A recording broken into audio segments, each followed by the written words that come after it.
Welcome to Wargaming Recon. I am your host, Jonathan J. Reinhart. Wargaming Recon is the only member of the TSR Podcast Network to discuss historical and New England gaming. This is episode 176, Cigar Box Battle Mat Review.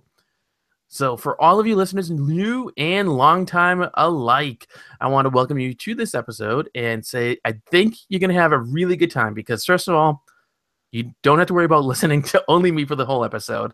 I got a great co-host who's going to be joining me in a moment. And also because the topic is pretty fantastic. We will be reviewing what might be new to you, which are Cigar Box Battle gaming mats. Before I go any further, we're going to talk about a lot of things. I know you're not going to remember them because, heck, I wouldn't. You listen while you're painting or you're assembling models or maybe at the gym or commuting to work or whatever, so you can't remember it all. Don't worry. We got you covered. Remember this one thing, and you will be golden. It is the link to the show notes, wargamingrecon.com/WR176. wargamingrecon.com/WR176. So before we dig deep, let me welcome my co-host, the one and only Alex. Alex, how are you today? Good. How you doing? I'm doing well. I'm excited for this episode, despite the pre-recording technical difficulties we had. Yeah, a few bumps in the road, but that's okay. I really blame it on the pre-discussion we had that had nothing to do with wargaming, which is why we're not going to talk about it. So I'll do one thing I hate, which is when people post on social media and they're like, something made me really mad, but I'm not going to tell you, so just guess. But I think it's because we just went completely off topic before, and the internet gods were like, how dare you? And they got That's right. We gave it the old jinx, the old bad mojo. We did. So quick, like, I don't know, knock on wood, or what are you supposed to do? Like rub a dwarf or something? And toss salt over your shoulder. That's what you're supposed to do. Yeah, there's got to be like a wargaming good luck thing, like kiss your dice or something like that. Do you just like toss them over your shoulder? Because I got dice here. Yeah, maybe do that. You just off they go. So today, I actually have you to thank for the topic because you introduced me to the Cigar Box Battle Mats. You have one of them, and we were playing. I don't even know. Were we playing your game? And you're like, I got my fancy mat. And I was like, yeah, what that might have is been the first time. Yeah. Yeah, I think that might have been the first time. And I actually have to kind of tip my hat to a few people who introduced me to them because they are fantastic.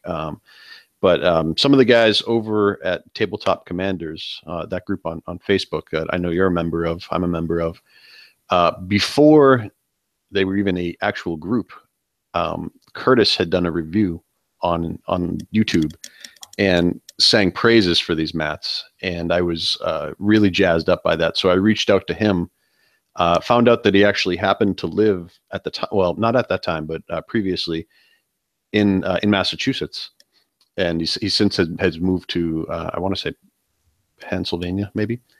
However, so he got in touch with me, kind of said, hey, look, these mats are great. You know, we talked about that. And then I got to know him and Ian had them as well.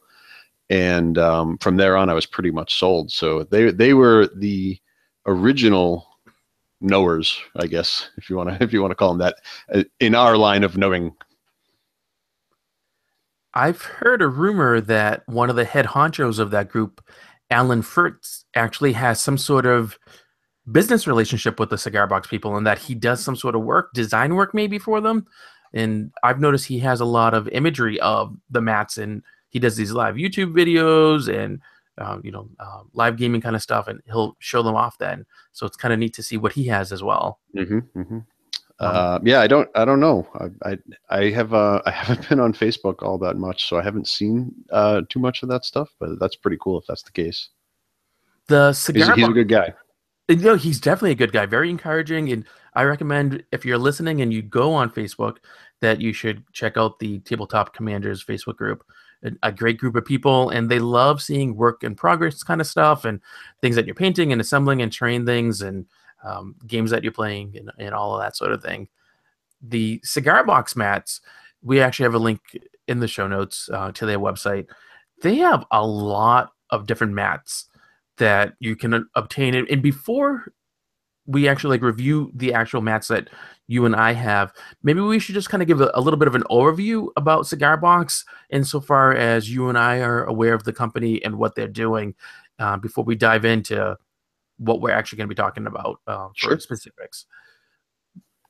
So you, I think, know actually a little bit more than I do about their background, although I feel like I've talked to them more than you have. You definitely have. So why don't you go ahead and lead? Because when I first started chatting with them, you said that the variety of mats that they had. I think they may have had maybe 5 or 6 mats at that point. Like it certainly isn't the ridiculous amount that they have now. I mean, I went on just prepping for today, and there were ones that I had never seen before. And of course, I'm not hitting that site every 5 minutes, but it seems like they're adding something every 5 minutes. Well, they are made in the US of A, which is nice for those of us here in America to support an American company, especially one that does really cool stuff. They are made to order. They are sent out. It's two guys who run it, Chris and Corey, and one is more into the design side of it and the artistic side, and one is more into the gaming side. But they're both gamers. So from what I understand, they've did this because they wanted to create a suitable tabletop surface. And like a lot of you, I think they did as well. And I have definitely, you sat out with that green felt thing and you're like, I got green felt on my table, so I got a grassy thing or whatever. And you use it because you got it and it's cheap.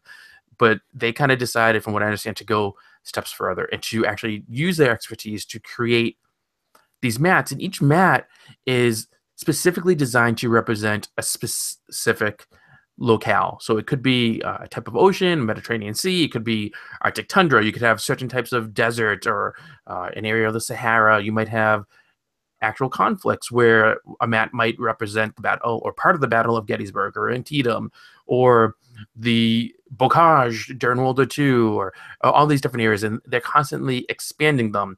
They're actually, or at least one of them anyway, but they will be coming on later in 2017 to kind of just talk about the company as a whole, what they're doing, and their whole origin story, along with things that are going to be moving forward. We got in touch with them and are able to review stuff because, Alex, after you were like, hey, these are really cool mats, I was like, well, I just found out Wargaming Recon is the longest running tabletop wargaming podcast on the planet. So maybe I could use that as a way to be like, hi, the show seems to be pretty cool. People seem to like it. What do you think about letting us have some stuff to review? By the way, we don't have millions of dollars, so can we work something out? And they very kindly offered, not to, you paid for yours, but well, and I paid for the ones I have, but offered review agreement for what I have on hand. And you have an interesting story about what you had purchased for yours. But before we get into that, why don't we just kind of let the listeners know what each of these mats are? So I have the Field of Battle. It's number 406, which I got to say, I like that they number all their mats. And I don't know, they don't have 406 mats listed on their website. So I don't know what the numbers mean. Obviously, they tie to the specific mat, but like, where are the other 405 mats? Because they're That not is there. the 406th prototype. I'm making this up. No, maybe it's true. And like, is a It 4 could a be true. placeholder? Because some of the other mats have completely different numbers. They're not all like a Yeah, well, you have to 406 or have 506 you or have to whatever. have a series of bad ones, right? And then the 406th one was the one they were like, "We're doing this one. This is the one that worked." So there you go. Maybe the Field of Battle. It's a newer version of the grassland mat. The one I have, it's a 4 by 6 feet plus, which is kind of an odd thing because you're like, oh, is it really 4 by 6 feet or what is it? And it's bigger. And we'll get into reason why for that later on. And I have it in a brand new finish that they just recently started to do for some of their mats, what they call the plush variant. And plush we'll talk about a little bit more. It's a soft teddy bear fur, but it's short as well. So that's a Field of Battle one. It costs $69 for a standard version, or a plush is $79. I also have a Tundra mat by them. It's number 129. Again, like what were the other 128, but whatever. It's a 4 by 6 plus. It's a standard mat. Same pricing as the other one. I get the desert mat. I keep on referring to them as maps for some reason, and I don't know why. But in my head, I'm like, Cigar Box Battle maps. And they're not maps, but they look kind of like a piece of cartography. So the desert one, same size. All the ones I got were 4x6s. And the desert one's actually a little cheaper because it doesn't have as much on it, is what I think. So for a standard, it's only 59. But if you want it in a plush version, it's more expensive. And then you have, I believe it's called the Frozen Ruins. Is that right? Correct. Yep, that's right. I don't know that. I don't know if that has a number to it though. It does. It's number 201 because during my lunch break the other day, I was like, let me look up all the numbers and write them down because I'm going to be super geeky and detail oriented on this. No, what size is yours? So I ordered the 3x3. As you know, I'm sort of a skirmish gamer a little bit more. So I was a big fan of that size. That size is perfect for the games that I like. So you wouldn't have wanted to get like, I don't know, a 4x6 and then just use 3 feet by 3 feet of it instead and then be able to expand into the. Well, my thought, and we can get into the story a little bit, unless you want to dive into that now. Well, feel free, because so I think it's a fascinating look at your thought process for this, which I'm sure other people have as well. Because when you first told me, my thought was originally what I just said, like, just get the larger size. Why didn't you get the larger size? And then you only use a smaller bit. And if you need more, you use the rest instead of having to buy a second mat. So, I think for me, well, this is years ago now, so I think my thought process may have changed since then. But I, at the time, did not see myself playing anything that I would need a 4x6 for pretty much ever. And said, okay, well, maybe down the line, but 3x3 is what I want. The games that I want all fit on a 3x3. I didn't want overhang. I wanted it to fit on the table. I didn't want it to look like a gigantic tablecloth. And also, if you were to order something in a 4x6, 6x4, the graphics on there will not necessarily fit on your table. So if, like, hypothetically, if you were to get Gettysburg, which I think they only make in 6x4, but let's just bear with me here. If you got Gettysburg as a 6x4 and you're playing on a 3x3 table, you're going to be missing about half of Gettysburg because the graphics are intended to be stretched through that. No, that's a fair point. And you're right. Some of those more specific mats, like Gettysburg or whatever, I think they're actually part of a licensed game across the Deadly Field, and they have some other ones that are for specific things. But if you did get a larger size, you would lose what, even on the one you got, I think it does come in a larger version. It looks different from what yours is. But you would lose stuff if you were just like, I'm just going to use this, whatever. And that's part of the reason why I like the mats, because they have this, and I know we're going to say pros and cons for after, but like they have that, and you want to have that detail and use it in your game. So like, don't cut it off. Exactly. Course, for a new person who doesn't know anything about them or know what the others look like, you're just like, oh, okay, that's interesting. So right. You couldn't afford a larger size, or like you just don't like large size? Like, what's wrong? Like, so I can understand people being like, I don't understand. You need to explain it to me. Now, and that said, if you were to buy one of the more I hate using this word because I think it's unfair, a generic looking mat. What I mean by that is something that does not have a lot of landscape features on it, but is just essentially a grassy terrain or a desert terrain, one of those sort of base terrains. You could get away easily with buying a large mat and playing on the part that you want to play on, because there's not that many features that you'll be cutting off of it. So if you were the type of gamer that would jump between 6x4, 3x3, that is definitely a good way to go, I would say. But I wouldn't suggest picking something that has a lot of terrain feature to it, and then expect that it's going to look great when you cut it to 3x3. So, for example, you probably would be fine getting a Field of Battle number 406 or a Tundra 129 or a Desert 120 that you could cut back on. I'm poking fun of myself. If people are really curious what they look like, you should check out the website. But we also did an unboxing video, or rather, I did back before Christmas 2016. We'll have a link in the show notes so you can actually see. And for those watching live, I do have some of the mats, of my mats handy, so that people can see in the video. but they come in really only two sizes. They come in the 3x3 and they come in the 4x6 plus. In the 3x3, it actually measures, what is it, 36 by 36 inches. But the 4x6 plus, and this is one of the things that I think is really cool about them, it's 56 by 76 inches. So that ends up being like, what is it, 4.4 by like 6 point whatever Hmm. feet. And so you get a lot of mat there. And if your table is a little bit bigger, that's great. And I know we were just talking about placement of uh, items on the mat, how that could be an issue. But it'll come in handy, and it's one of my pros, one of my things I like about it. You can also get them customized. So they have customer service. You can just contact them, and they actually take turns doing customer service. And they'll work with you to try to figure out what works best for you. And I'm not sure, but I think they might even slightly modify some of their stuff if you need it. But just standard customization, you can get hexes on your mats. They come in 1, 2, 3, and 4 inch sizes. I think that's included in the price. You can get some of the mats done in a circular size, so you get a 60-inch round and instead of a square. I'm not sure what you would use a round mat for, to be honest. I haven't quite figured that out. And then you can also either get the standard, which is a really high quality fleece fabric, or you can get the plush fabric, which is a short teddy bear fur.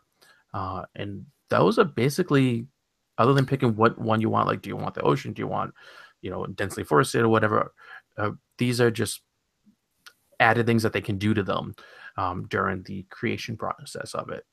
And I gotta say, I found the whole process pretty seamless, actually, from going from the moment when I was like, this is what I want, to like actually working it out with them. They're first of all, they're great guys, and if you've had any interaction with them, you'll see not only do they really enjoy gaming, but they really enjoy their product as well, as they should, because it's a fantastic product. They're extremely accessible by various social media means, stuff like that. They love seeing. I know that they love seeing their stuff out on people's tables, and why wouldn't they? But I wanted to kind of backtrack for one thing that we were talking about a second ago about the 4x6s being larger. Mm-hmm. And I can't say for certain if the 3x3s are a little bit larger either. I mean, they're certainly 36 by 36, but they might have a little bit of quote unquote overhang as well. But the in the market of gaming mats, right?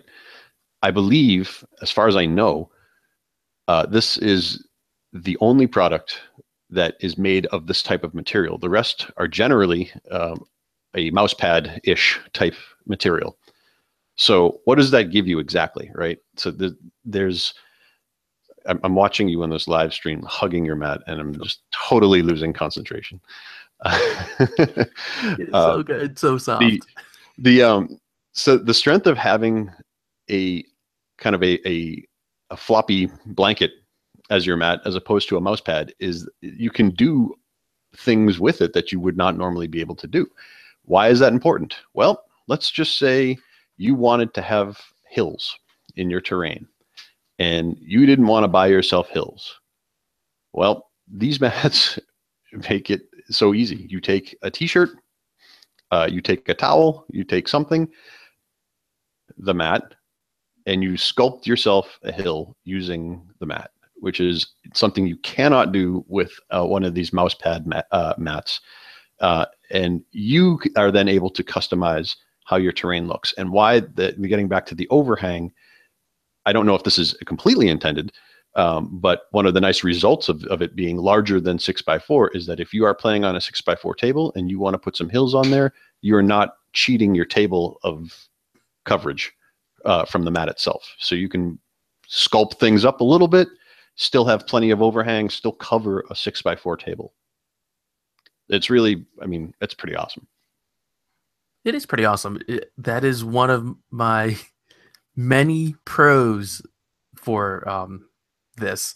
And I have to imagine that they did that on purpose, because otherwise, why give you a little bit of extra? Because they're not going to want to spend the money just to be nice in case your 4x6 table is slightly larger.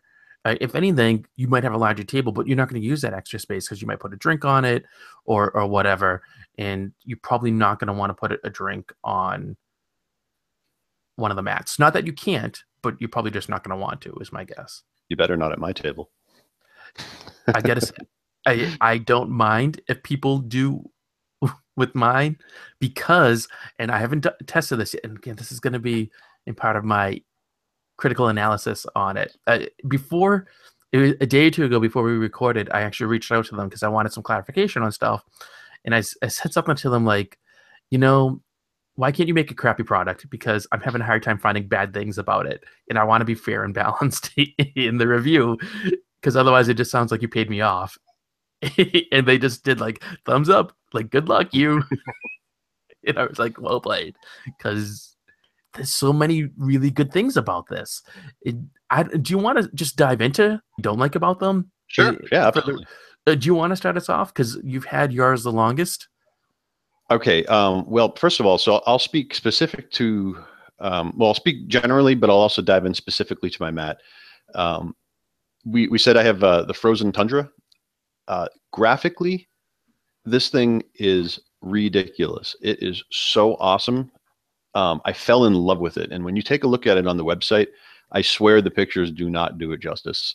You get it, and it has this beautiful, almost like electric blue highlighting to it, which artistically just grabs me. And, you know, I was really on the kick of like the Skyrim, Game of Thrones sort of feel at the time, and I was like, I need a winter mat for myself, and this was just completely fit the bill.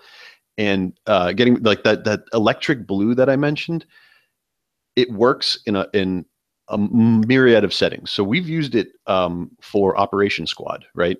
Mm-hmm. I know we've used it for that, and obviously we've used it for my fantasy games. That we've messed around with, Song of Blades, my own stuff. To be named. To be named. How many months after am I still not naming this? Anyway, but it gives the look. It sells the look in either setting. Is my point. So you can take this if you want a winter mat, and they have other ones to choose from. I love this one. It fits, I think, any setting that you want it to be played with. So, I mean, graphically, it's just so strong. And I think that that's the case, even having seen the ones that you have as well. That quality is there throughout. So the biggest con, I think you can say, is that these mats look phenomenal. Not just as a mat, but actually as part of your terrain, part of what and you know me at this point, John, I am very, very big on how my table looks, to the point that I've declared that I could be interested in a game, and if the table does not look good, I might not be interested in the game as much.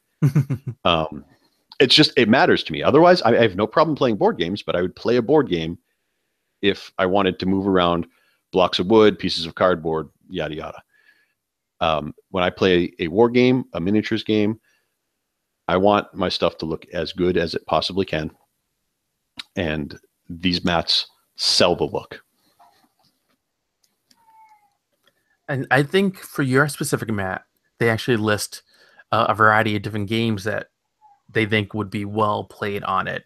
And if you click through on their website, they give you a lot more description, which is one of the things I love about them as a company.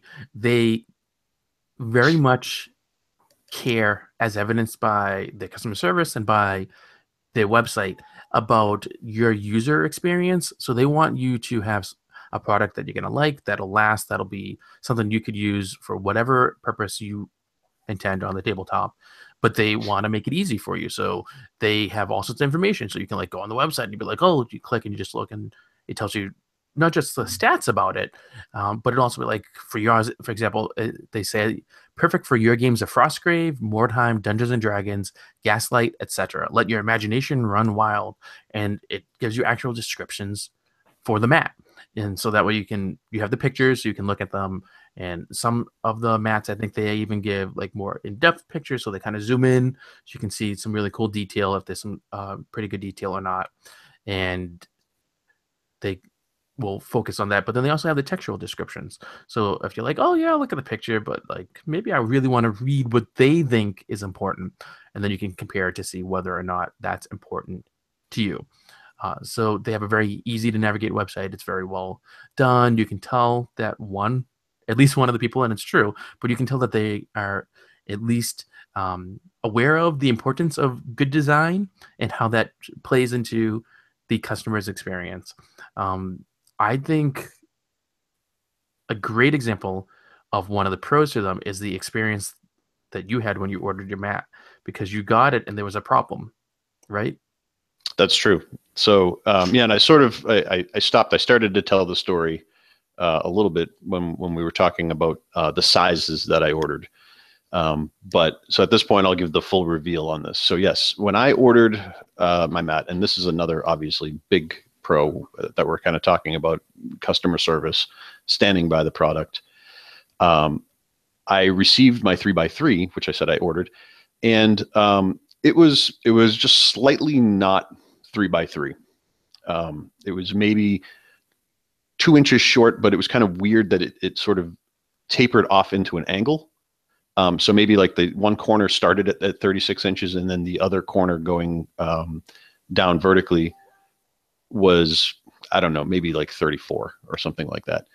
And so I reached out to them, and none of these mats on the market are cheap. They're worth what you're paying for them.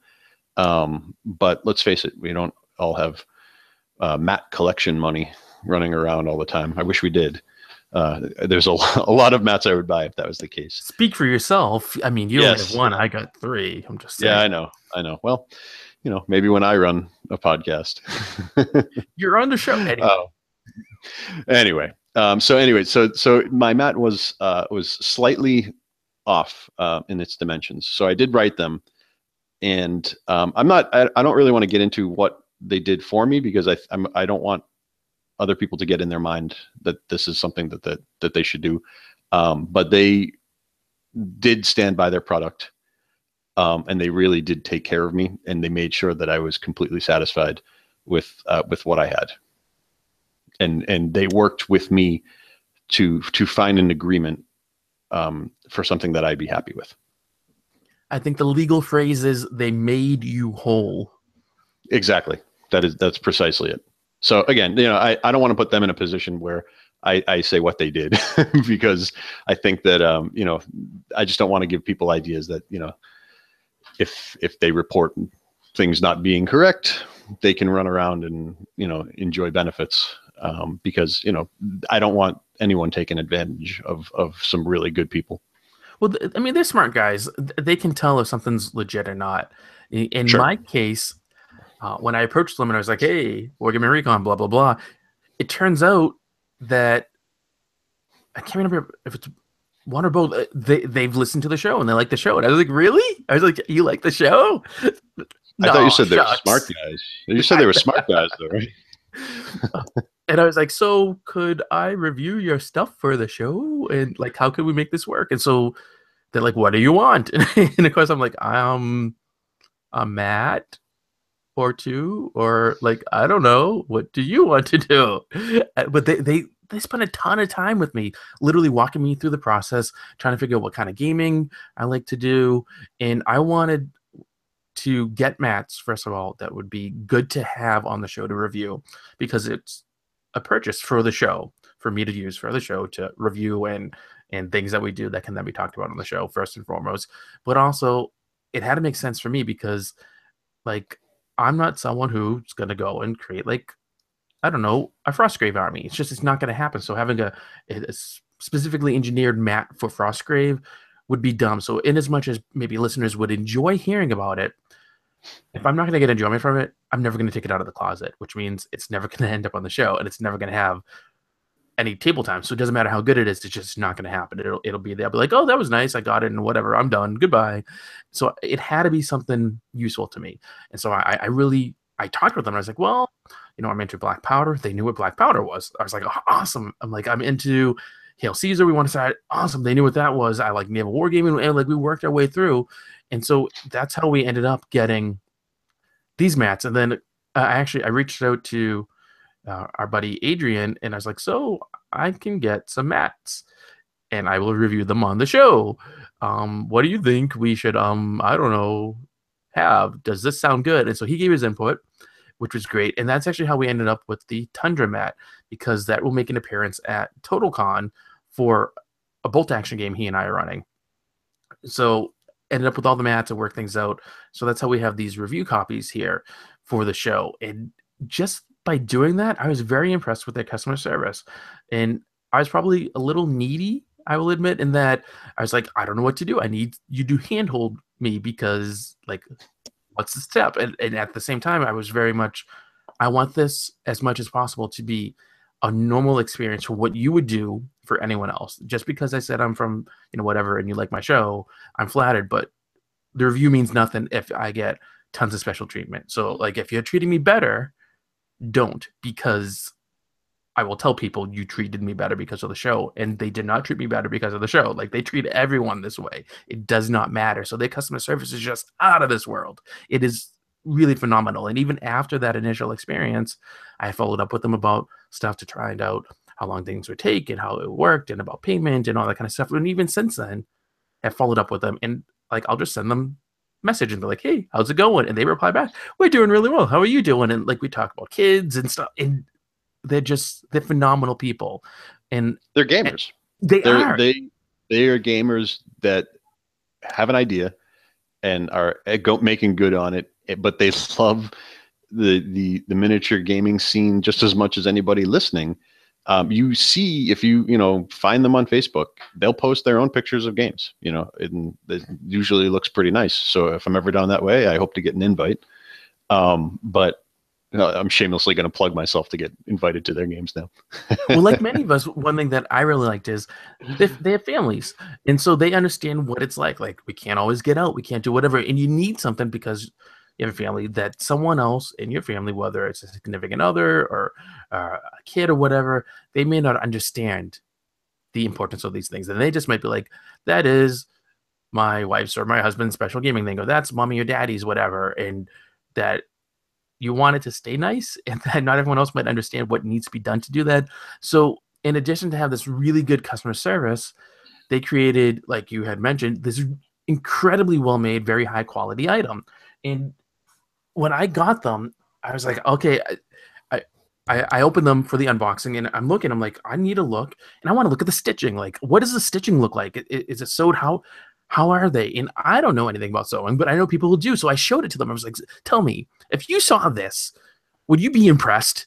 And why? Or would you not? And why? And they were over the moon. They're like, this is really well done. And they could tell that a lot of time and effort had been put into it. And just looking at the amount of detail on the surface of them, they could tell that the actual raw material is very high quality. And that I don't even know how they get I don't know what to call it, the artwork, the illustrations, how they get all of this stuff onto the mat. Like, there's a degree of wizardry, I think, that is involved with how they're doing this, because it's pretty cool that they can get these things printed out and maintain, especially like a plush like the plush ones. Yeah. How does that work? It doesn't fade.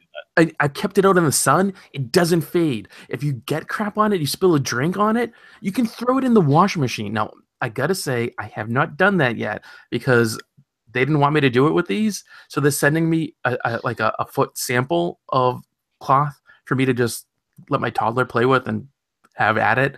And then once it's all like really mucked up, I'm gonna throw it in the washing machine. They even said, although on the website, you are not encouraged to put it in the dryer, but they like, if you put it in the dryer for like 5 seconds, not literally 5 seconds, but short span of time, you're probably gonna be okay. But generally, you hang it up. But like, you can wash them. Who ever heard of washing this kind of stuff? Like, you have your standard whatever kind of gaming surface, and you get crap on it. Well, you got to buy a new one because you're not gonna be able to do anything. You can tell it's in addition to the high quality, it's durable. So you spend the money on it, but it's gonna last. And if you get something, whether it's something like what you got, Alex, or if you get something a little more generic, like I wanted, something like this that I could use for whatever conflict. So I got the Field of Battle one. So I could do North America, I could do Western Europe, I could do, just about anywhere. And whatever you put on it kind of adds a little bit more to it. So it allows you to kind of zoom in on whatever the specific locale is, but you still have the same service. So you add these together and you come up with this incredible, surprisingly so actually, high quality product that I never would have imagined. I've seen homemade stuff like homemade teddy bear fur, and it's nice, but I'm always like, I don't know. Like that should be a teddy bear and not on my gaming table, Just to speak to the durability really quickly, there's a really funny pic on I think it was Facebook that I saw it of, and I don't remember which one of them, but one of them at their kid's soccer game, wrapped up in one of the mats as a blanket, sitting on the sideline, cold, rainy day, wearing a mat also too. So not only can you use it for gaming, but it does offer warmth and protection in a storm. When I opened the plush mat for like a day and a half, I had it wrapped around me like I was wearing a cape. Like I had to play pretend or whatever. But I said to my wife, so feel this. And she's like, weird, but okay. And she's like, it's soft. I said, yes, really soft, right? And she's like, yeah. I said, don't you think this would look good on our bed because it could be a blanket? And she just looked at me like I was ridiculous. But I was like, come on now. So softer than a blanket. Weird. You're weird. We know this. But I share your feeling on that. I don't know that I wore mine. But I do have this delusional idea of hosting like a Thanksgiving dinner with like a big 6x4 mat of Gettysburg or something like that, and get your peas over on the west, the turkey over to the east or something like that, because they are big enough to fit over dining room tables. I think even the standard mats, I think they're pretty soft too. And when you play in a game, softness shouldn't be a factor, but because these are so versatile, I think it kind of matters. And I don't know about you, but there's been times I've been at, say, a gaming day or a convention or whatever, and my skin's a little dry, and I try to move figures around. I put my hand down on the table, and like my dry skin catches on it. You ever have that happen? Like if you're wearing a sweater, it'll do it sometimes. And no, legit. So like I've had it happen, and like it pulls and it hurts, and you're like, oh crap. What do I like? You don't have to worry about that with this. You should see if you can do a review of some gaming lotion. They must make some. That would be so bad in so many ways. Some gaming hand lotion. But I'm glad that you found a mat that caters to your dry skin. I have very soft hands in general because I don't do a lot of manual labor. Just me, manual labor should make anyone laugh. So I try to moisturize. This is an odd conversation to talk about gaming mats, but it's pertinent. And like they're going to regret this review. Oh, they're so gonna hate. They're gonna be like, that Jonathan, what a jerk. We're never doing anything with him again. But specific to the plush mats, in addition to being so soft, and like I literally cannot stop touching this plush mat throughout this entire recording. It's on my lap, and I'm just like, oh, you are so soft. I love you so much. Because they're made out of short teddy bear fur. First of all, you don't have to worry about it being so long that the actual teddy bear fur looks taller than like trees and shrubs that you might have on your table, which I've seen happen. Mm-hmm. But it's long enough so that you kind of get a little bit of a 3D effect if you rub it the opposite way so that it stands up. So if you do that, it might look like the grass or whatever your surface is. Like you got a sand dune. Yeah, so you have that a little bit of shadows in there.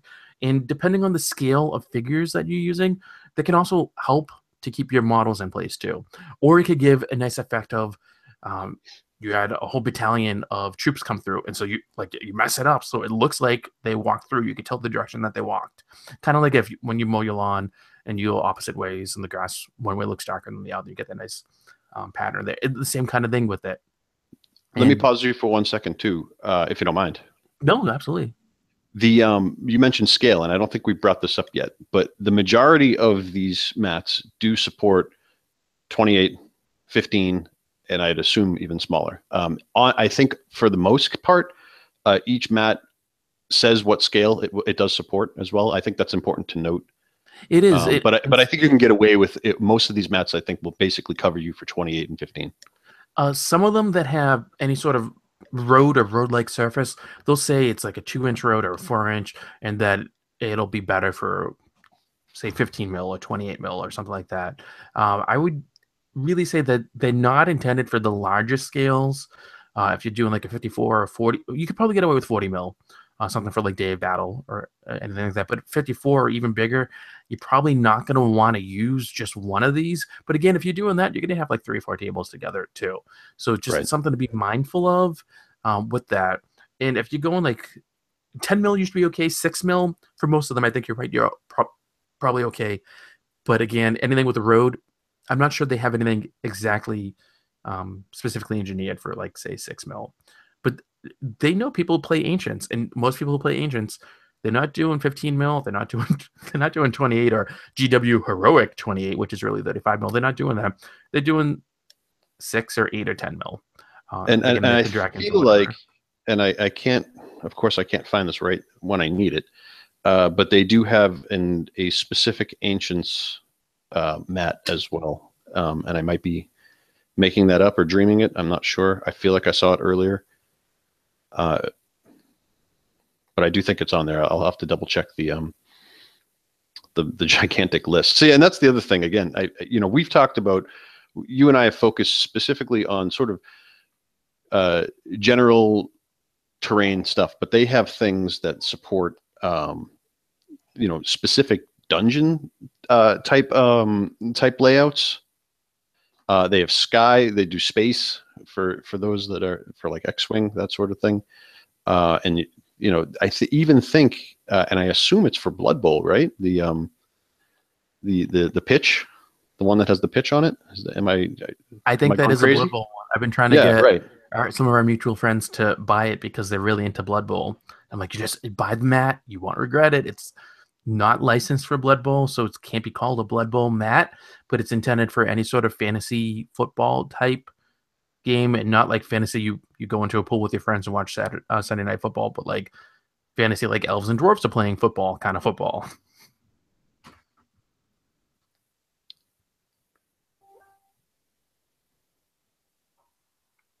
Oops, I think I lost you there for a second. So I think they just kind of steer clear of it, of using that name for licensing reasons, because Games Workshop is, well, Games Workshop. At least that's my guess. Right. So, I mean, again, just I think I did cut out there for one quick second, but the choices are immense. I can't imagine a gaming situation that this doesn't fill for somebody. I mean, if you have, I would be interested to hear what gaming situation you have that they don't have a mat for. I think you're right. They seem to have them all covered, and one of the great things that you had mentioned earlier was that because for the 4x6 plus size anyway, you do have that extra uh, bit of fabric. They I really think they want you to put stuff underneath so that you can have a more natural contouring. So we've all been at tables, right, where someone plops a hill down on top of the thing, and you're like, oh, it's a hill, but there's those gaps between the table and the hill, and it doesn't look quite like it matches or whatever.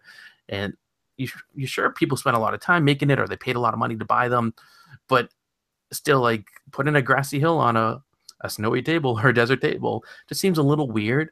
So with these, you don't have to worry. You put it underneath, so you actually have multiple levels or layers, like a cake of terrain. So you'd actually have your hills underneath, and you put the mat over it. So you'd have the mat there, and then you contour it, which makes it easier for you to get your models on so they don't like slide off or whatever. And then you can put other stuff on top of the mat. So you actually have the mat itself, right, which has its own sort of design work. And then you put stuff on top of the mat. So you can put buildings, you could put other terrain on their trees, forests, whatever. And you can even put hills on top if you wanted as well. So you'd have like the contoured stuff that looks like, when you actually go to Gettysburg, what it looks like, because you go to the battlefield, the hill's not sitting on top of the ground. That's just not how life is. It is the ground, and it's been moved. So I like that it's a little more realistic in an authentic feeling with the mats, so that you can do that. But you can't do that if you have the exact size. So it's nice that they have it expanded so that you can do that. Right. And I think that, again, I'm harping on this concept of being able to put things under the mat. It does actually save you money if you invest in the mat, and then you don't need to worry as much about maybe some of these other features that you would also be buying had you just bought a regular mat. Well, like with hills, don't spend money on a hill. Uh, That's exactly what I mean. you Or buy don't spend polystyrene the and time. just leave it unadorned and put it underneath, and you're done. Right. Oh, you don't even have to use. I mean, for the beginning, I used books, and I know some people roll up towels or T-shirts, and Mhm. I'm not a fan of the towel or T-shirt method because I think it causes some gameplay issues. But if you're in a pinch, you do it, and use DVD cases, Blu-ray cases, use I don't know some other toys or whatever you put underneath. But even if you just got a hill form and you put it Right. there, and you're fine. And it's worth mentioning. I wouldn't rate this necessarily as a con, but when you do this, right, it depends on the bases that you use. If you're walking 28 millimeters, 28 mil on regular round bases, and you put them on sort of a book made hill or something like that, there's a good chance they're going to fall off a little bit. Trays, they work no problem. If you're for some reason have single 15 millimeter guys, on single bases, so like I do. I know. Anyway, I do it, and they'll fall. They will fall, but I think that I'm definitely in the minority of putting 15 millimeter guys on single bases. In so many ways, but we're not gonna go there. Yeah, I know. Do you I, have any other I things you like about the mats or your experience with the company that you think are important for people to hear? well, let's see. Why don't we keep going? I'll keep thinking because I'm sure I've missed something. Because I as hard as it was, I actually managed to find some things that I dislike. And I know you did, and I'm ready to tell you why you're wrong. so one of the first things I dislike, and this is not necessarily a problem, but it's something that I think people need to be aware of, especially in this day and age where we are so used to being able to get anything we want so quickly. And I know that's more of an American kind of thing, but even throughout Western Europe, it happens where you just like, I want whatever. You can go to the corner store, you order it online, and it shows up free from Amazon Prime in 2 days with free 2 day shipping, and you just paid for the thing. It's this like I wanted it 5 minutes ago kind of culture because we often can get that kind of thing. It takes a while to get these. Okay. So from the minute that, not literally the minute, but from the time that you place the order and you actually click submit and you pay them, make sure you pay them from that moment to the time that it gets into your hand, it's probably going to be anywhere from 3 to 4 weeks. The reason is that they are made to order. By and large, I honestly feel they do not need to be made to order. I think they should have some in stock. The most popular ones that they sell the most in the most popular configuration, whether that means it's a plush version, whether it has some sort of hex or whatever size. I'm not saying they need a lot, and obviously it's going to cost money because then they got to store them somewhere. And I don't know what their operations like, so I don't know. I'm doubting they have a warehouse, but like in their basement or I think they actually have legit office space. Like they actually rent office space, I believe, but put it in the corner or something. They don't take up a whole lot of room when they're all folded up in the package and stuff. They should have some there so that way they can send out right away. When I had ordered and I had seen and they told me how long it was going to take, I actually thought that there would be enough time that I would get it and everything and have it ready for. There was a gaming event we were doing, I think. It was the Extra Life 24-hour Gameathon. And I said to them, well, I think it's right around the cusp. Do you think you'll be able to get this out and get it to me in time for this? Because I was like, it's a big fundraiser. I'm going to have people over. It's going to be live streamed. It's going to be a thing. It'll be talked about a lot on the show, plus whatever else. And they're like, we'll see what we can do. But it takes 3 to 4 weeks because they need to compile everything. They actually have to submit the order. It actually has to get made, packaged up. They verify that everything's right. A lot of quality control. So I understand it, again, because it's a very high quality item. But 3 to 4 weeks, if I wasn't reviewing it, I may have looked at that and been like, I don't know if I want to deal with it because I want it now. And is that fair? Not necessarily.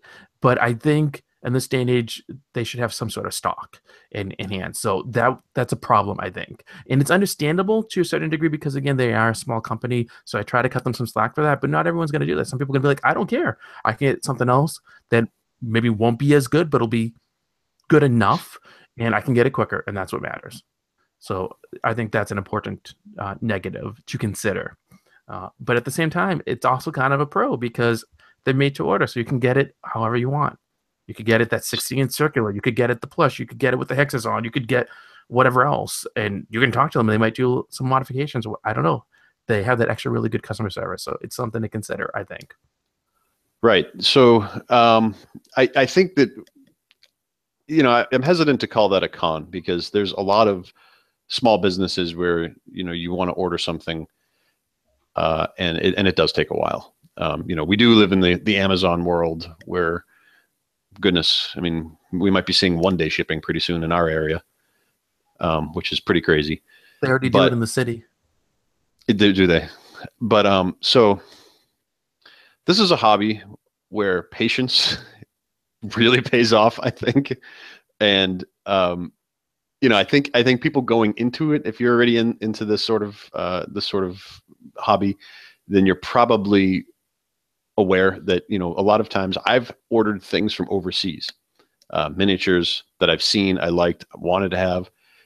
And I think that I may have forgotten that I've ordered them by the time they've come, and started painting other things by then. And then I saw them and I was like, oh yeah, I remember this was awesome. And may or may not have gotten to it by now. So I think wait times for a lot of wargamers is not necessarily a bad thing. I mean, I think it's just something we're used to. Is it something to consider when making that order? Yeah, of course. If you have an event or a convention or a game that you're running and you want it, yeah, you got a plan. But to your point, it's custom to a very to a hefty degree. And yeah, maybe some of the more generic ones could be stocked, but I think that would be something they would have to take a look at and see what's their volume of orders for each type of mat, because I would imagine that people are just wildly different in what they want. I mean, what do you do? Do you make a bunch of the generic mats with no hexes, with hexes? How do you approach that? The logistics there seem like they might be a little bit more difficult. I imagine probably the most base thing to do is have like a few unhexed, green field-ish mats, and you're probably good to go. And maybe that cuts down your time by a little bit. But ultimately, like I said, wargaming is a hobby where we kind of live like turtles a little bit anyway. This definitely is a little bit more of a boutique item, but at the same time, they do wholesale orders. And I can't imagine I don't know who they do wholesale orders to. I know they have there's a vendor overseas in the UK that sells it for them. That's true. That's true. But the vendor's probably not going to be like, I'm going to wait like 4 months for you to get all my stuff done. And again, I'm not saying they take 4 months. It's 3 to 4 weeks is what they estimate. And when they gave me that estimate, I got a tracking number after it shipped, and things came pretty quickly for me. They really did. But in this day and age, you get a little slack because you're a small business. You get a little bit of slack because of the high quality of the item and stuff. But in this day and age, really, it's not going to cost a whole lot to have something in stock so that you can try to push stuff out. And maybe they do keep a few things in stock. They just didn't happen to have in stock for what I was doing, or I don't know. But 3 to 4 weeks, I think it's too much, because really, for something like this, you're not talking about a specific model that you need, whatever. You want your table to look good. But for something like this, for most people and for most wargamers, they'll say either I have something already that's good enough, or I'll just get something else. And so I think the 3 to 4 week thing is a problem. Unless it's very specific, like they want that fantasy themed football thing, or they want this really cool whatever for a game of Frostgrave or something like that. Unless it's for something big like that, then I don't think it's going to be like, for that, they're going to be like, oh, I need, because I've waited my life, I've saved up my money, and I really want this very special thing, and it's going to be okay. But if it's someone who's like, I could use a nice tabletop surface to put over whatever I get for a table, or to bring to the game store, or to the club, or whatever, and then they say 3 to 4 weeks, I think they're gonna be like, I don't know. maybe I'm not going to. So I think that's an issue. I also think people need to be aware they are not cheap. We've kind of danced around it a little bit, and we mentioned the prices. The average 4x6 foot plus mat is $69 American. A plush version of it is $74, and a 3x3 foot version is $55. Some of them are a little cheaper. I don't think any of them are significantly more. So those are general price ranges. Because I was like, I don't have anything better to do, and I want to be extra detailed. I figured out what it costs per square foot for this. So for a 4x6, well, I'm just going to refer to it as a 4x6 size mat. But for a 4x6 mat, it costs $2.33 per square foot of fabric for us, the consumer. And for a plush version, it costs $2.68 per square foot. If you get a 3-foot map, a 3x3, it costs $6.11 per square foot. And my numbers might be roughly off, but I have the computer do it because computers are better at math than I am. And, I don't know really what a fair cost for that is. Because, fabric costs something, so they got to pay for the raw material, of course. They need a markup to cover their whatever because they're not a nonprofit. They're in it to make money. They're a business, and I don't begrudge them that. I think the price is a little high, to be honest. It's a really good quality item. And I think part of it is because they're a small business. And so, of course, as a small business, you can't do that economy of scale thing. And if they were a larger business, I think they would lose some of the other stuff. They'd lose some of the customer service and all that kind of other stuff. But this is a hefty investment for someone to make, I think, in wargaming, whereas they could spend this money to buy, like, the new Blood Bowl, or they could buy a rule book, they could buy a bunch of miniatures that they're going to paint, a whole paint set, or things like that. And I think for a lot of people, they would consider this a luxury item, whereas they'd be like, I want a nice looking table, but that's something it can wait, because if I don't have the minis, it doesn't matter. If I don't have the rules, it doesn't matter. So I think that there is value here, and I think it's definitely worth having. I love my mats, and I think if I had the money, I would buy a gazillion of them in full price and everything. I'd buy every single one they had. I absolutely would. But I think for most people, they're a bit of a reach for the price. And are they justified at the price? I honestly don't know. I'm not saying like they should be like $20 a mat, because I think that's ridiculous. But for a plush mat, for example, you're talking about a jump of $6 for 4x6. Is it worth $6 for the plush? I don't know. I love it, but I'm not sure it's worth almost $75. Plus, I think you'd have to pay shipping and handling. So I love you, but I definitely am going to disagree again, and more vehemently than the last time, because I get your stance on shipping. However, so I think you have maybe the wrong approach. Let me tell you what I mean. Are they pricey? Yes. Are they a luxury item for a gaming setup? Of course. Are they priced lower than other mats on the market, though? And I believe the answer is yes, at least when I was shopping. So one of the other competitors out there, again, with these the mouse pad style style ones, it appeared to me at the time, and again, I bought mine several years ago, and I know you got yours more recently. These mats, the Cigar Box mats, were at least $20 cheaper than any of these other ones, and from my point of view, it's better quality. I do like these mouse pad ones. I think they have a little less utility. So I believe that for a 6x4 mat, regardless of the price per square foot, I think you're still getting a really, really good deal. And I think you're going to beat the price on many other mats that are out there. So I think, I understand your approach. I think the approach also you have to take a look at is what else is on the market if you're in the market for a mat. And I think that you'll find, again, at least from when I was looking, it's a great deal. I was going to make another point, but I hear you getting ready to jump. No, it's just you're going to attack. I have to say, I did not do research to see what other companies are offering for mats and to see how looking for comparables. So I didn't look at that, but I have in the past looked at other mats, and I this is clearly anecdotal, so people should take it with a grain of salt. But I feel like other mats were cheaper, and it really the hard thing with this is that there's nothing like these mats. You'll find other mats that you can use, other things you can put on your tabletop. These are unique. And I'm going to do people the honor of not modifying the word unique, because you can't modify unique. Something's unique or it's not. These are unique. And don't get me wrong, they are fantastic mats. I absolutely 110% endorse them. I think they're something everyone should have. I think people need to find the one or two that will fit most of their gaming needs, and you should save up and you should get them. For me, that's the bottom line.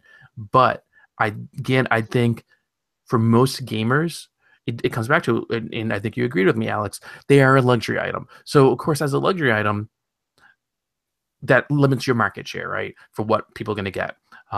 We did, you and I, we compiled lists of what we wanted for like our holiday gift guide. Like, what would we like to get?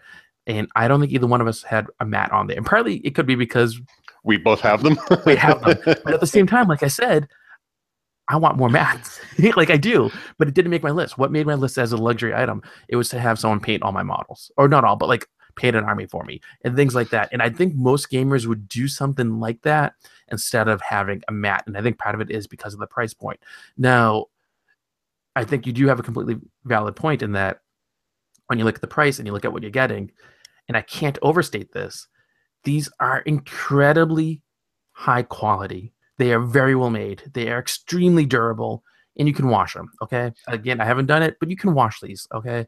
So you look at the other mats that are out there, whether they cost more, they cost less. Are they going to be similar? Are they going to suit your needs? And I don't know the answer to that. That's something that each gamer has to decide for themselves. I think, though, for something like this, it's very important to make sure that we make people aware that when we're reviewing this, that the price is a factor. And of course, anyone who goes to the website and heard at the beginning of our episode, we're like, it's $69 for this, or it's $55 for a 3x3. People are going to be like, oh, $55. Is that something I can afford to do? Is it not? Of course, this is going to make me backpedaling a little bit more. Wargaming in general is kind of a luxury hobby, I guess you could say. It is. A lot of us, I think, are interested in... It's kind of the definition of hobby anyway, but, you know, you can do a lot of hobbies that are really cheap. Sure, but a hobby implies that it's a luxury thing to do. Well, yeah, but not necessarily in resources other than, say, time. There are cheaper hobbies than some, yes. Like, this is financially luxurious. Or it can be. And I think a lot of us try to find ways to do it on the cheap so that you can do stuff that's still going to look nice and you can get a nice effect where it's not going to cost you half a paycheck or whatever. And these are not going to cost you half a paycheck. They're not. No. But for most people, if it's between buying one of these and it's buying the next thing they need for their army, most wargamers are not going to pick this. And I think part of it is a combination of that delivery time and the whole process of that, the 3 to 4 week thing. But I think part of it is just going to be the price. I mean, you and I are parents, and let's say our kids are old enough that they're going to be doing the hobby, but they're not old enough where they have their own money. And so they're relying on us, and they come in and your daughter comes up to you and says, Dad, I really want one of these mats because it's perfect for the game I want. And you look at the price and it's $69. Or my daughter comes to me and says, Dad, can I get it? And it's $69. I'm going to say no, because $69 is a lot of money, and I don't care how good it is. And I think a lot of parents are in that boat. And of course, is it always going to be kids buying these? No. There's a lot of grown-ups who have more than enough disposable income, and $69 is going to be perfectly fine. But for a lot of people, it's an issue. And I think it's absolutely important to highlight it in this day and age, to really put a spotlight that you're getting a lot of value here, but we can't underestimate the high cost involved. Yeah, no, I agree. I'd be curious to see what listeners think in terms of these being on the more expensive side or the less expensive side in terms of what's on the market, because obviously we differ in that opinion. And again, I freely admit, when I looked, it was 2-3 years ago. I can't quite remember at this point. But, you know, as someone who values the way a table looks as much as the game itself, this to me is not just a worthwhile investment, but I would say that aside from actually having miniatures to push around, it's the best investment that you can make on your table, because you could get away with a lot of other things because this thing looks so good. And I think so. I mean, I'm trying to. You had mentioned something about like where, how people would prioritize this in terms of it being a luxury item, and at least in my mind, and it is why I did actually pay, because I make a lot of my own terrain, for the most part. I pay my own guys, make my own terrain. I will buy some things here and there. Unless you are an artist, and a darn good one, you cannot make your own floor, if you will, for your table, right? And if you do, generally you're going to be actually doing it to the wood, graining it yourself with some sort of gravel or something like that. And then it's not just take it off and put a new one on. So I would suggest that this is the next most important thing to get for your table in terms of selling a nice cinematic look. A mat in general, and I just happen to really like these ones. But if it's me, I would go models. I would go, what's my table? Because even if I just had trees from Joanne Fabrics or Michaels or something like that put in there afterwards, or dollar store foam that I then cut up and made like into piles of bricks, it sells. And you've seen that's basically the level of my terrain making anyway. I enjoy making my own terrain. I am not an artist by any means, but I also don't always want to spend a lot of money on the next piece of terrain that I want. I have an idea in my head, and sometimes I'll try to just put it out the best I can. But having so I guess my way of saying it is, if you take an okay picture, in the case of my terrain, you can put a really nice frame on it and still make it look good. Does that make sense? It does. And I think we're basically saying similar things, but coming at them from different sides. Sure. I think as it pertains to cost, the key thing that listeners should be aware is whether or not we think it's worth the money. Because for me, I think it's an expense that most people aren't going to be willing or able to do. However, I do think for the price, like I said, it's unique. You can't replicate this. You can't get anything similar to it. And when you have it, it's going to last. It's reusable. And it does make everything look better. So it decreases the importance on having certain terrain types to put on top, because for most of the mats, I think you could put them on your table and you might not need anything else. And I think you're okay. You might need a little imagination to be like, the building that's on the mat is 3D or whatever, when it's not, because it's on the mat. But you can get away without having other stuff. So that does save you time. It does save you some money. And it's important to note. I would love if they're like, we all just had enough money, we could buy like a gazillion of these, because they are fantastic mats. I love them. And I've seen these in person with other, and I can't remember what the other ones are, but other ones side by side, and I've liked both. And the other ones just didn't hold up to me, because these have that kind of X factor to it, that there's something special about it. But at the end of the day, even knowing that, I do think because of the price, and the price is the price, and it has to be the price, because of things cost what they cost, and there are expenses for the company, and they need to make a profit, and so they have to set the price at what they have to set the price at. They can't just be like, I'm going to decide it's $49 instead of $69 because we don't like that at $69. And if it costs them like $50 to make the mat, it costs them $50 to make the mat, and that's what it is. And so like their time's valuable, and that's why people go into business. So we gotta be mindful of that, but at the same time, like, and they know this because they're not dumb, but they know not everyone's gonna buy a mat. It doesn't matter how good it is. It's just Sure. that not everyone's gonna be able to afford it. And if you have the money, it's great to be able to afford it.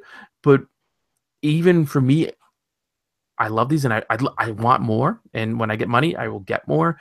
But they are nowhere near as important as other items for wargamers, and that's just kind of an editorial aspect for me. But from a strict like nuts and bolts kind of things, the price is a fair price. It's just it's a lot of money, is what it is. But it's fair price for the product, and Fair price for the product for sure. and that's a complete. Philosophically, I disagree with you is in terms of what's more important. Well, you're But wrong, I but did that have one doesn't matter. other. Yeah, that doesn't matter. We'll disagree. I did have one other con. Yes, really? What? Yes, this is really my only con. Oh, okay, no, you're wrong. Before you as start, I've, but what is it? as I've tried to debunk you on your cons, you can do the same to me.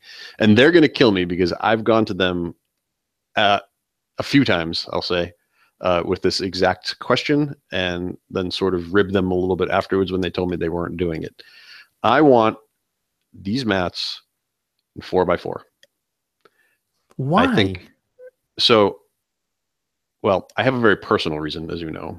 Yeah, okay, but that aside, what really makes any sense for a wargamer to want one of these in 4x4? What game requires a 4x4 place area? So I think what's the benefit to it? If I recall, War Machine / Hordes is 4x4, I think. Yeah, we don't talk about that.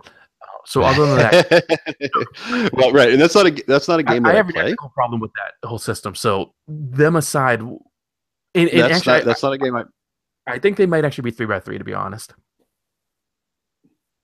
Okay, I don't know.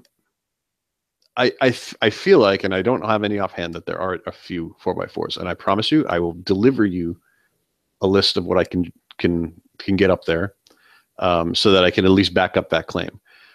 My reason, if my purpose on this call, on this podcast, is obviously personal. My table happens to be a 4x4 table, and I want to have a complete covering of that playing surface. I don't want to have the overhang. In fact, I can't have the overhang because I have it sort of inset in the table, and 3x3 works, but it's not full coverage of the gaming space. So that's my con. I stand corrected. War Machine does require, or Warmer Hordes, I guess I should say, does require a 4x4 for a small game, but most people like to up their points and play on a 6x4. Sure. So I thought that was the case because I did have a brief stint in that game.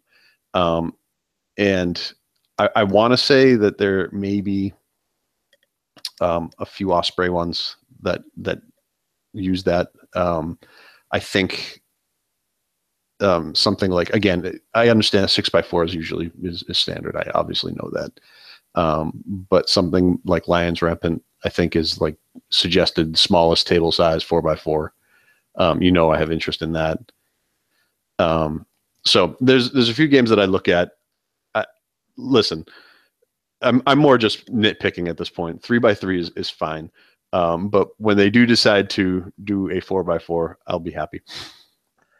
Oh, like I said to them, and I'll say to you, Alex, again, and I'll say to all the listeners, I had a really hard time finding anything about the company and the mats and the way they do business that I could even consider a con. And I will freely admit the price and the time from order to delivery might be a stretch. And for a lot of people, it's not going to matter. But I was like, I need to find something. Right. And you're trying to be fair. And I get that. I mean, ultimately, and I didn't mean to just jump on your wave. No, that's completely fair, though, for you to be like, no, you're wrong. Because, like I said, wargaming's kind of a luxury hobby in a way. And if you're going to buy it, if you're even looking at a mat and thinking you want a mat, you're going to have to spend some money. So, right. And when you do think about it too, so, in the US anyway, a video game is going to cost you about $60, right? So you're talking about, either slightly less or slightly more for something that's going to last you much longer, assuming that you're in a hobby that, you're going to play for a while. I would not just say go out and buy mats willy-nilly if you're, 3 months into the hobby. Oh, I would. But if you... Yeah, would you? Yeah, that's... Well, I did just say it's the second most important thing. So, So go ahead, please buy mats willy nilly and send me one while you're there. But now you made me lose my point. Well, for you, what's your bottom line for the mats? What sums up Oh, your opinion on them for two listeners? thumbs drastically up. I mean, again, my own personal situation where they stepped in, stood by their product, took care of something that I had a concern with.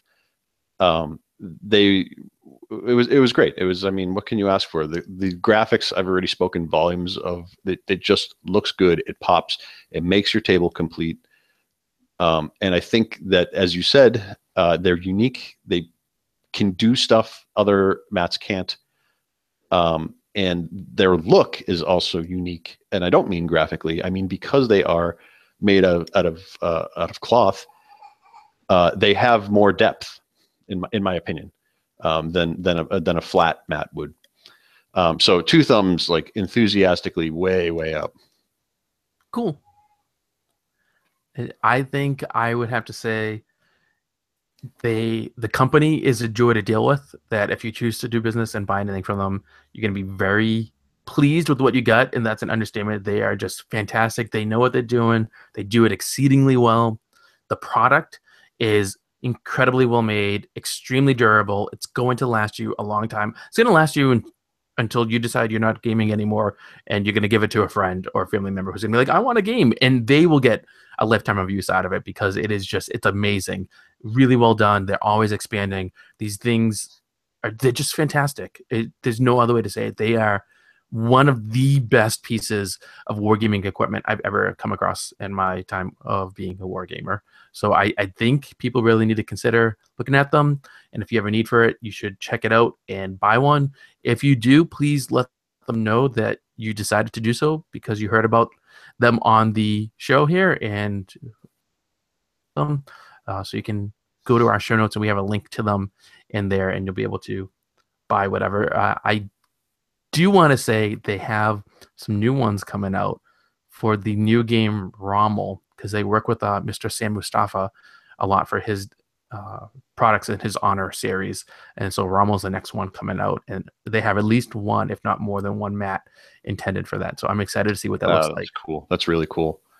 One other high compliment that I'll give. So in addition to everything that I've said about these mats, I like to take pictures of my miniatures, my painting, and put them on Facebook, wherever, with the groups that I'm part of, to sort of show off, try to capture things in some sort of a cinematic way. And when I mean show off, I don't really mean show off, but show my work.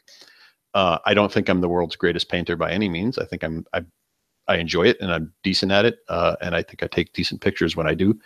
And I'll often get compliments on my painting, but more often I will hear people ask, hey, where did you get that mat? What is that? Did you make that? And then I have to shamefully say, no, I did not make that. I bought it. And I tell them where.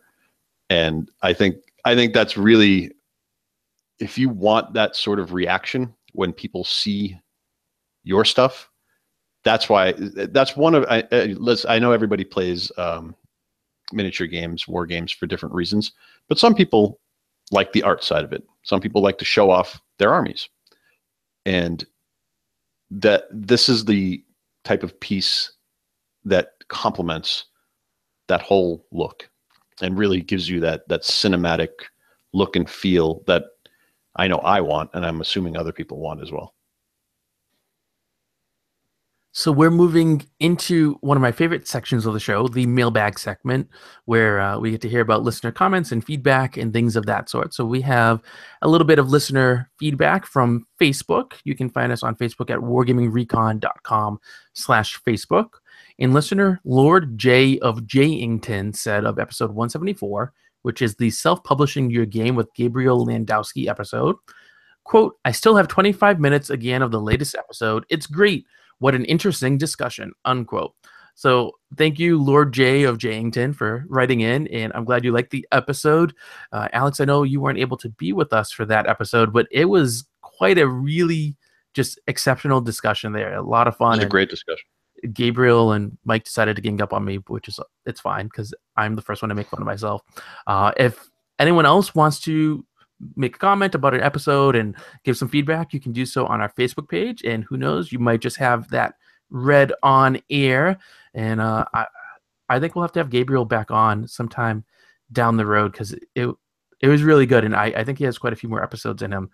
But it's hard because we only come out every other week.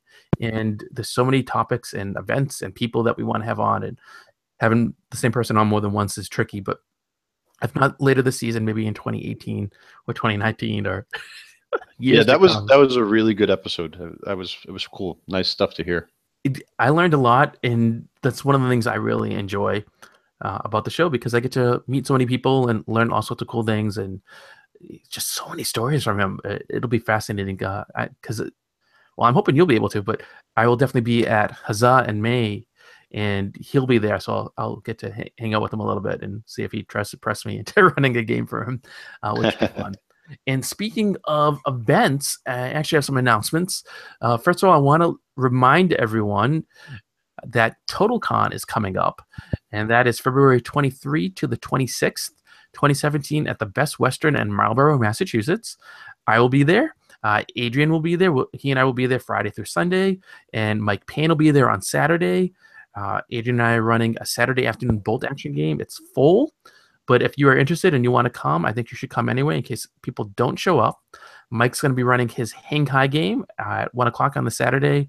And then I have my convention schedule up online because there's going to be a listener meetup and some open gaming. And then Adrian and I are doing a live recording of the show in the TSR Playroom. So we're going to talk about the convention and the games we played and all that kind of stuff. That will come out as a podcast episode for all of you on March 13th. And I want to give my special thanks to Mike Kafis of the Mythwits podcast because he's going to be acting as our producer. And Mythwits is part of the whole TSR podcast network. So that's pretty cool. And I wish someone else whose name I won't name could be there, but I understand someone is going to be in a sunnier locale. So I can't fault them for that. Yeah. Well, next year, right? Next year. And then I'd like to thank our Patreon backers, Patrick, Chris Parker from DaveBattleGames.com, and Kyle from Vermont for their support of the show. If you want to support the show, you can do so on Patreon. It costs as little as $1 a month, and that'll get you episodes before non-backers, and you also get behind-the-scenes content. And we have other backer levels. You can get cool things like special Wargaming Recon dice. We have a reward level where I'll mail you a postcard every month that has just custom stuff for you, kind of chat. We have t-shirts and all that sort of stuff. And we are actually $2 away from reaching the next Patreon goal, which will allow us to buy equipment to record with someone else in person, like at a convention. We could have a guest or whatever. So that is pretty sweet. And I think it's an important goal to reach because, like, you and I live down the street, but we're in different locations recording because that's how we got to do it. With the equipment, we wouldn't have to. So that's pretty cool. That would be cool. So just $2 away. That's just 2 people signing up for $1 a month, or anyone wants to up their pledge, you can do so. And then don't forget about the episode guide because that's where you can find out what new stuff is coming out. You can find out when the episode's released and who the guests are going to be and the topics and all that sort of stuff. Next episode comes out on February 27th, 2017. It'll be episode 177. And what else we got? Show notes for this episode, again, you can find at wargamingrecon.com/WR176. That's wargamingrecon.com/WR176. I'd like to just give my very personal thanks to Chris and Corey from Cigar Box Battle for working with me and getting these review copies here. And I am so appreciative for having that opportunity. I love the mats, and maybe it didn't sound like it in the review, but I adore these things. They are superb, and I am most appreciative for having them, and I can't wait to go and obtain some more. And Alex, any last tidbits before we close out the show? No, thank you for having me. I appreciate it. I love coming on. I hope everyone doesn't mind me going off on my old man stories. You are an old man. I'm not far behind. I realize my hair's thinning and I got all this white, and people don't care. That's okay. So that's the Wargaming Recon review of the Cigar Box Battle mats. And of course, doesn't cover all the mats. All their mats are different. So it's really focused on the 4 that you and I have, Alex, but a little bit about the company as a whole. And don't forget, they will be coming on later in the year. We're trying to work on scheduling to get them on and talk about their company and what's going to be going on and all the cool new stuff. So I'm excited for that as well. And I think that looks like about all we have. So I just want to thank you, Alex, of course, for coming on and being co-host. It's great having someone else here to talk about things and keep me in line so I don't go crazy and say things that are untrue. And then I want to thank all of you for taking the time to listen to this episode of Wargaming Recon. Don't forget, no matter how busy you are, no matter what's going on in your life, no matter how much time you want to spend patting your really soft Cigar Box Battle mat, because they are just wonderful and I just want to cuddle it forever. You have to, you need to keep on gaming.